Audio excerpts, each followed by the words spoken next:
আয়শা, আরে আফরিন, একটা কথা বলি। বল। ভাঙা সবকিছুই তো আবার জোড়া লাগানো যায়, তাই না? তুমি কি ব্যস্ত? না, কিছু বলবা? হ্যাঁ, বলতে চাচ্ছিলাম কিছু একটা, বাট কিভাবে বলবো ভাবতেছি। ইটস ওকে, বলো। যদি তখন তোমাকে টাইমটা দিতাম, তাহলে হয়তো আমাদের ব্রেকআপটা হতো।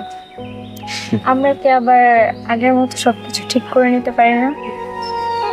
বাট আজকে তোমার কথাগুলো শুনে না আমি ভয়ঙ্করভাবে রিয়েলাইজ করছি জিনিসটা, যে একটা সম্পর্কে আসলে কেউ যদি ভুল করে সবসময় তারই দায়িত্ব না ভুলটা শুধরানোর। আরেকজন মানুষেরও দায়িত্ব আছে তাকে সময় দেয়ার।